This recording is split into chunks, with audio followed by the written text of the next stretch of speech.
Hello, this is Rabbi Shlomo Zalman Bregman of the Jewish Executive Learning Network, and I want to share with you a mind-blowing idea over the next two clips that I think will totally open up new vistas in your understanding of Rosh Hashanah. So let's do it. There's an interesting pasuk in Tehillim, a very interesting verse King David wrote. It's in Psalm 81, Pei Aleph, verse 4, pasuk Dalet. It says like this, okay? Flip to the page, pause your camera, make sure you get it. If you want to look inside, it's a great verse. Psalms 81:4. It says like this: Tiku v'chaydesh shofar, bakese l'yom chagenu. Tiku v'chaydesh shofar, blow at the moon's renewal. The shofar, bakese l'yom chagenu, at the appointed time for the day of our festival. What does that mean? You blow the shofar at the moon's renewal. Appointed time for a holiday. What does it mean? Moon's renewal. Okay, so let me tell you something about Rosh Hashanah that almost nobody talks about, but it's a really cool idea. And that is, Rosh Hashanah is the only holiday in the entire Jewish calendar where you will not find the moon in the sky during the holiday. Okay? Say that again. You can look up on Rosh Hashanah into the sky. You will never find the moon. Leave shul on Rosh Hashanah night. Look the second night. You're not going to find the moon. It's just not going to be there. Now, why is that? Well, if you know the Jewish calendar, you'll find that the moon, basically, at the beginning of the month you can't see it. Then it becomes more full once you get towards the 15th. Around the middle of the month, it begins to shrink again, and that's it. Now, every Jewish holiday normally falls around when? You have Yom Kippur's coming, it's the 10th of the month of Tishrei. Sukkot's going to start on the 15th. About 7-8 days later, you have Simchas Torah and Shmini Atzeres. You're good, okay? When does Hanukkah begin? The 25th of the month. You'll find some moon in the sky. When is Shavuot? Okay? If you look at the calendar, you know that. It's also sometime else in the month.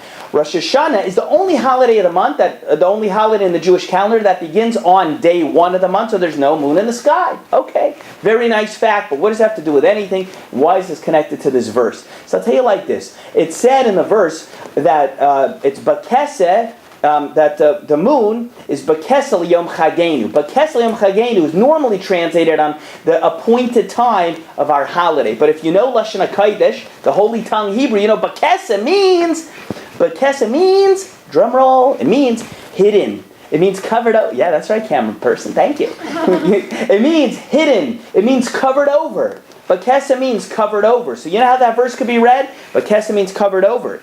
Tiku v'chaydesh shofar, blow at the moon's renewal, the shofar, because it's Rosh Hashanah time. Bakeseh, because it's hidden, l'yom chagenu, hidden on our holiday. How do you like that?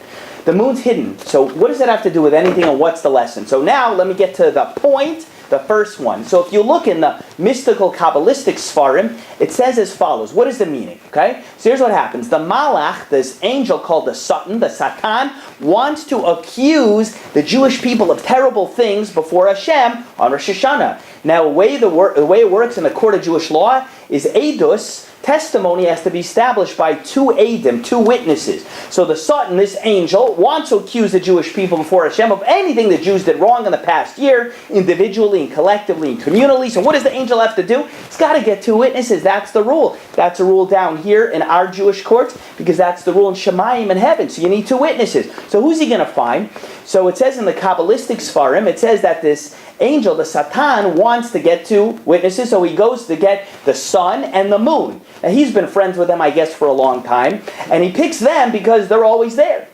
One or the other is always kind of around, kind of in the sky, ready to observe what the Jewish people have done for thousands of years. So guess what?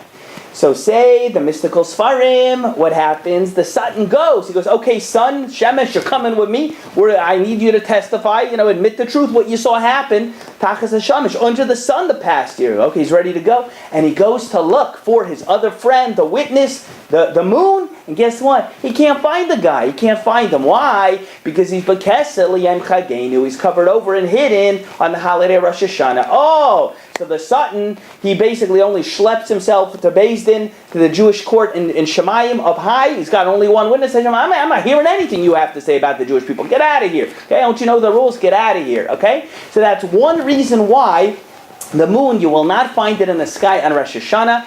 I promise you, I look every single year since I found this in the writings of the students of the Arizal and others. Look it up. Look up in the sky. You will not find it. This is a very cool Devar Torah. You can share with your people on Rosh Hashanah. It's great stuff. And that is one of the reasons why. In the follow-up clip, look for it. I'm going to be dropping the clip in a minute. You're going to hear a second reason why. Anyway, hope you enjoyed that clip. Short and sweet. I don't know. I've got to stop now, otherwise it's not going to be so short. But it was sweet.